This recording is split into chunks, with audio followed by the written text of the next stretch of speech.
Hi guys, a long time no see. Welcome back to my channel, or welcome if you're new.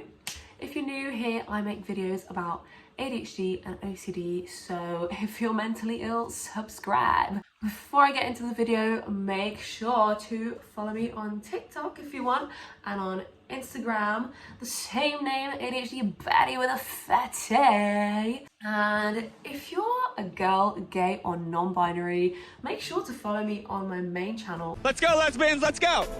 Or on my main Instagram. I know, loads of social medias. Which one to choose? Which one to pick? All of them. Well, just pick the one you want.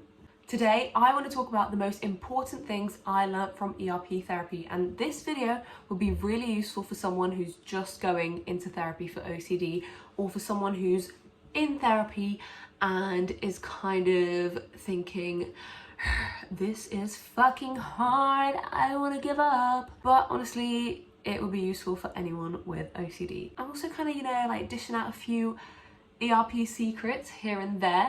Not that you can like fully do ERP on yourself. Don't take this as your therapy, but if you want to apply some of these things, I'm going to give you guys tips which are used in therapy. So the number one most important thing I've learned from ERP therapy is how to do exposure. Basically, it couldn't be more simple. And it's exactly what you think. I mean, it's exposing yourself to your fear. So let me think of an example. I have an intrusive thought that says, pick this rock up now or you're gonna die tomorrow. What I have to do, instead of go for the rock, I have to not do the compulsion. And I have to tell myself, I might die tomorrow. Face the intrusive thought, don't push it away. Pushing it away only brings it back stronger. Doing the compulsion might relieve that fear, but then the thought will come again and you'll do it again, and you'll do it tomorrow, you do it the day after, and you'll just stay stuck in the cycle because you're believing your OCD, you're fueling that anxiety, fueling that fear. What happens when you accept the intrusive thought, do you know what, I might die tomorrow? What happens then is tomorrow comes, you don't die, and you realize that all this bullshit that OCD makes up doesn't actually control your life. And of course, us OCDers are going to think, yeah, but sometimes my OCD said I'm going to have a bad day tomorrow, and I did have a bad day tomorrow. But the truth is, you're going to have a bad day regardless. I mean, you're going to have a good day or a bad day. How many times has OCD said to you, this is going to happen, and it hasn't happened? I'm pretty sure way more times than it's said something and it has happened. That is how I would do an exposure. I would get the thought, my intrusive thought, if I don't pick that rock up, I'm gonna die tomorrow. And what I would do, of course, I feel the anxiety straight away. I want to go to pick the rock up to save myself.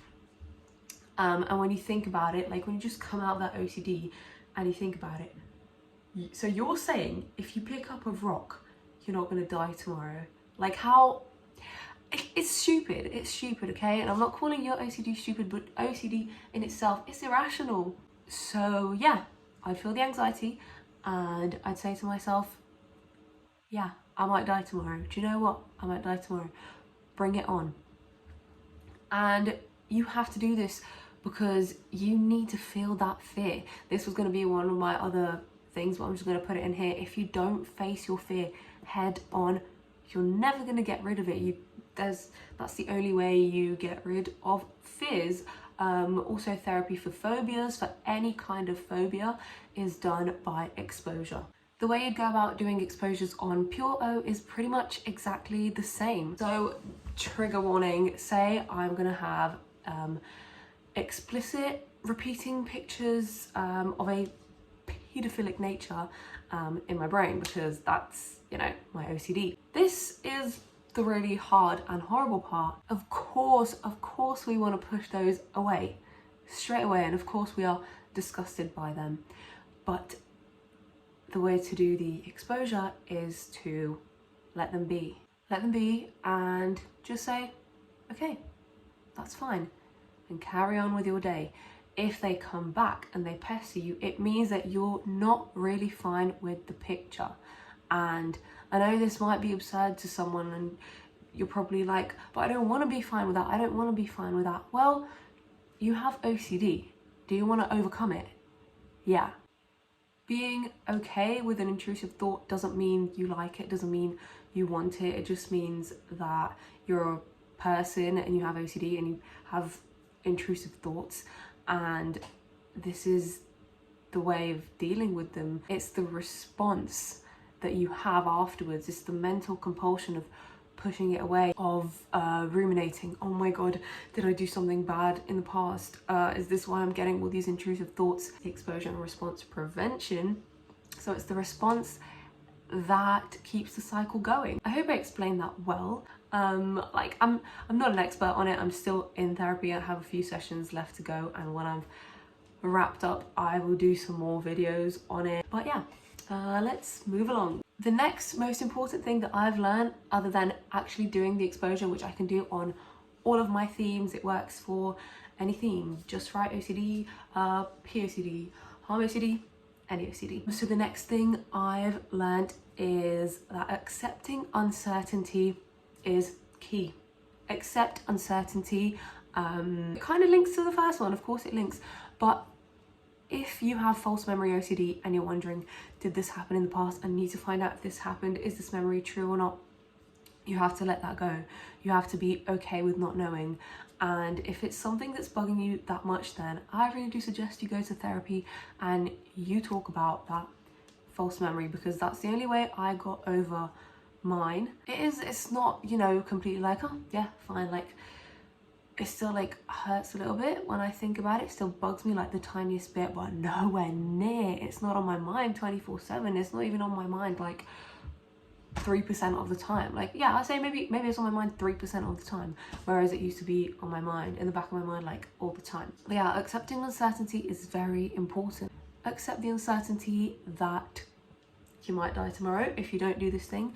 Accept the uncertainty that you might not be free of OCD like 100%. I've said this everywhere. I've said this in my TikTok videos, on my Instagram posts, so if you follow me on there, you'll know. But it's just so important, because when I went into therapy, I was so desperate to just get rid of my OCD like 100%, and just needed it to be gone 100%, and you don't know if that's possible. And especially like for me, I've had OCD since I was like 8 years old. Like, it's literally so built into everything I do. It's so hard to get rid of every single bit of it.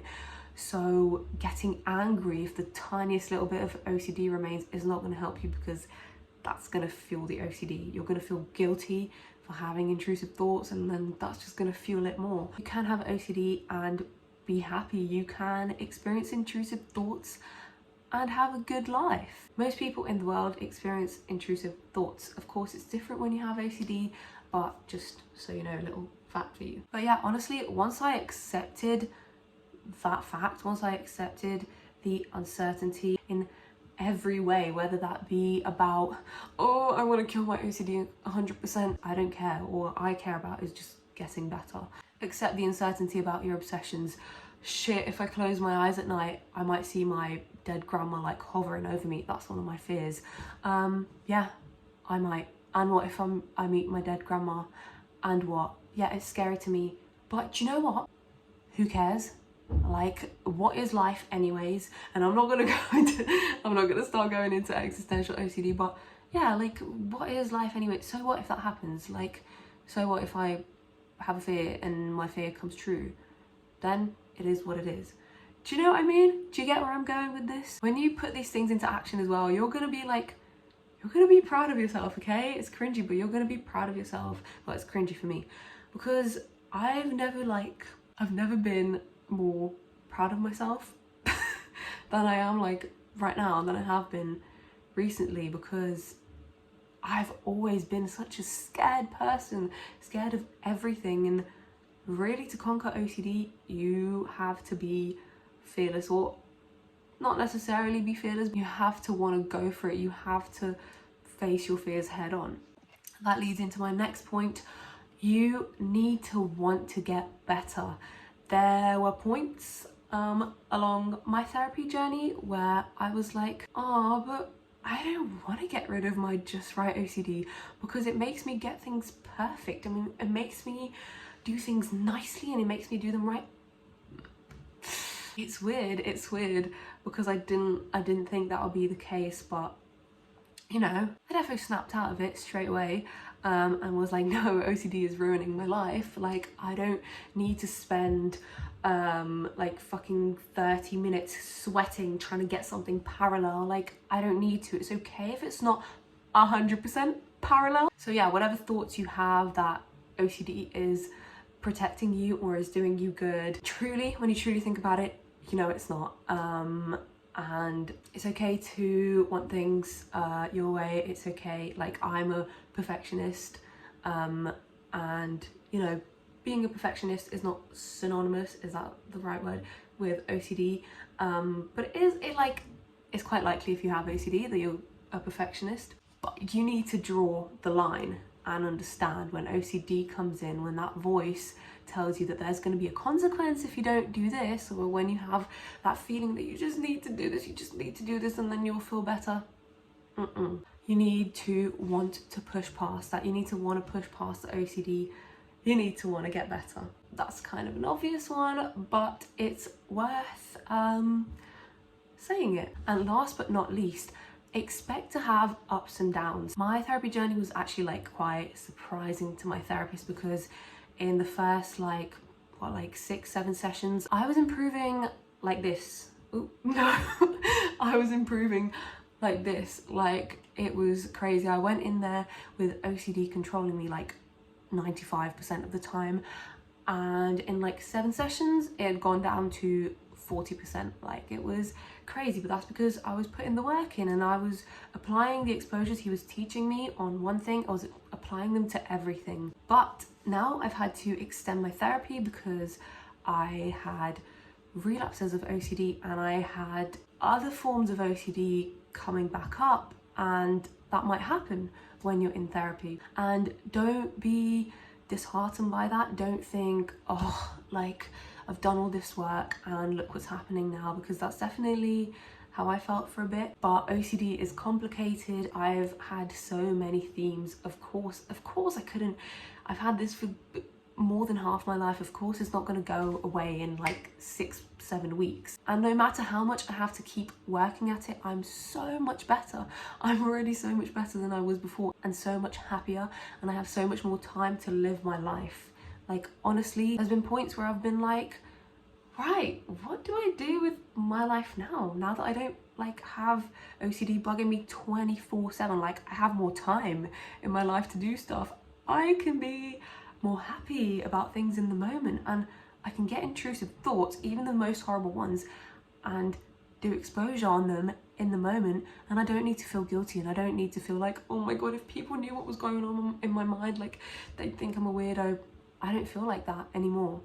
And so yeah, no matter how many like relapses you have, or if your OCD does go up again, it will never be the same as it was before therapy. It might get bad again, but you know you've got through it before, so you know you can get through it. I feel like this was a short video, but that's pretty much what I wanted to say for today. I just wanted to tell you guys some important things that I had learned from ERP therapy, and I just wanted to be back on YouTube because I've been gone for a while. And yeah, I hope this video was helpful in some way, and thank you so much for watching. If you're not subscribed and you like these kind of videos, please subscribe. And if you have any requests for like OCD or ADHD videos, please let me know down in the comments. And again, thank you so much for watching. I'll link my Instagram, TikToks, YouTube, whatever in the description. And yeah, have a good day.